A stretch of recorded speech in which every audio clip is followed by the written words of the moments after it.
लखनऊ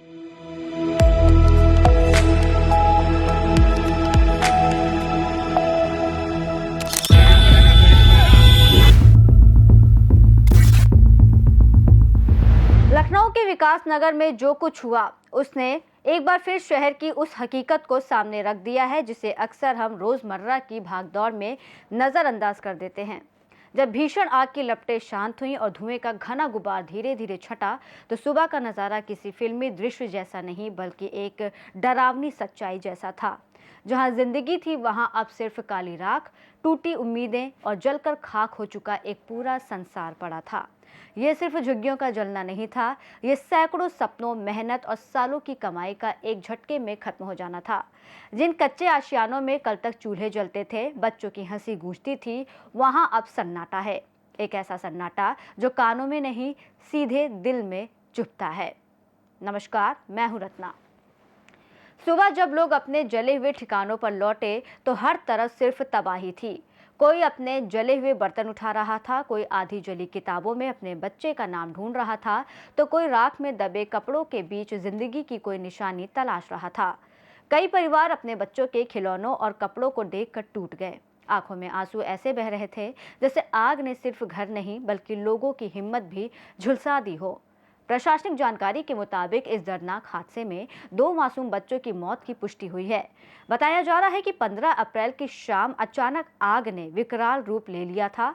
शुरुआत छोटी थी लेकिन कुछ ही मिनटों में हालात नियंत्रण से बाहर हो गए। खास बात यह है कि कुछ लोग यहाँ 40 साल से रह रहे थे, कुछ 20 साल से। यही उनकी पूरी दुनिया थी। छोटा सा घर, छोटा सा सामान और बड़े सपने। लेकिन आग ने किसी से उसकी उम्र नहीं पूछी, किसी की मेहनत नहीं देखी। एक रात में सब खत्म हो गया। जिन दीवारों के बीच जीवन चलता था वहां अब सिर्फ राख उड़ रही है। घटना की जानकारी मिलते ही मुख्यमंत्री योगी आदित्यनाथ ने तत्काल संज्ञान लिया और राहत बचाव कार्य तेज करने के निर्देश दिए। डिप्टी सीएम ब्रजेश पाठक भी मौके पर पहुंचे और हालात का जायजा लिया। लेकिन बड़ा सवाल यही है, आखिर ये आग लगी कैसे? क्या ये सिर्फ एक हादसा था या फिर कहीं ना कहीं हमारी व्यवस्था की लापरवाही, कमजोर सुरक्षा इंतजाम और अनदेखी की परतें इस आग में छिपी हैं? और सबसे बड़ा सवाल, ये झुग्गी झोपड़ियां देश में हैं ही क्यों?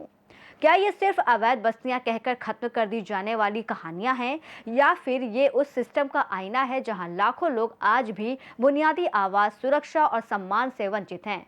क्यों हर बड़े शहर के किनारे ऐसी बस्तियां खड़ी हो जाती हैं जहां जिंदगी हमेशा एक चिंगारी से राख बनने के खतरे के साथ जीती है?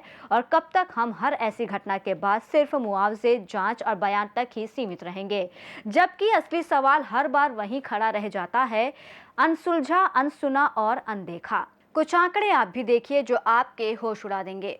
जनगणना 2011 के अनुसार भारत में लगभग 6.55 करोड़ लोग झुग्गी झोपड़ियों में रहते थे।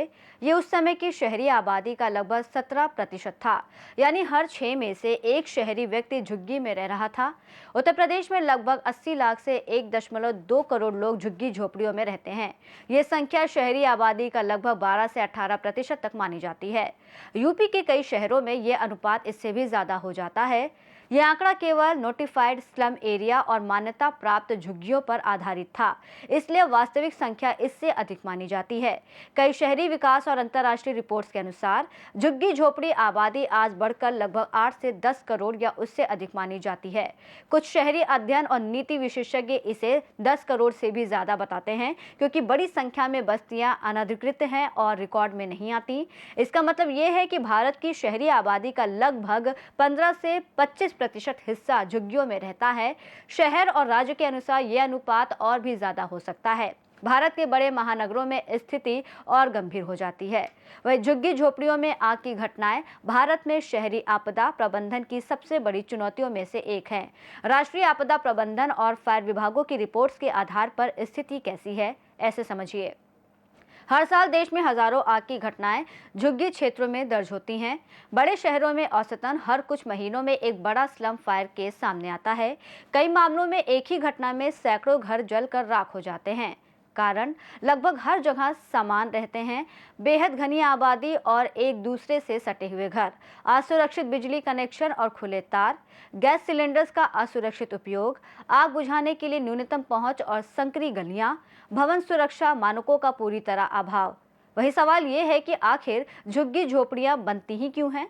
इसका भी जवाब सीधा सा है। झुग्गी झोपड़ियां इसलिए बनती हैं क्योंकि शहरों में रोजगार तो तेजी से बढ़ता है, लेकिन उसके मुकाबले सस्ते और सुरक्षित आवास की व्यवस्था नहीं हो पाती।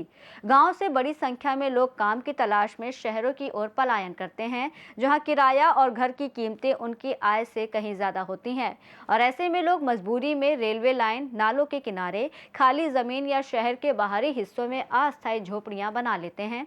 अनौपचारिक रोजगार जैसे दिहाड़ी मजदूरी, घरेलू काम और निर्माण कार्य करने वाले लोगों के लिए अस्थायी आवास का कोई विकल्प नहीं होता, इसलिए काम के पास रहना उनकी जरूरत बन जाती है। समय के साथ ये अस्थायी बसेरे धीरे धीरे बड़ी बस्तियों में बदल जाते हैं, जिन्हें हम झुग्गी झोपड़ियों के रूप में देखते हैं। लखनऊ जैसे शहरों में जब विकास की तस्वीरें पेश की जाती हैं, मेट्रो, एक्सप्रेसवे और हाई राइज बिल्डिंग्स दिखाई जाती हैं, तब उसके ठीक पीछे एक दूसरी दुनिया खड़ी रहती है, जहां लोग बिना सुरक्षा, बिना अस्थायी घर और बिना बुनियादी सुविधाएं के जीते हैं।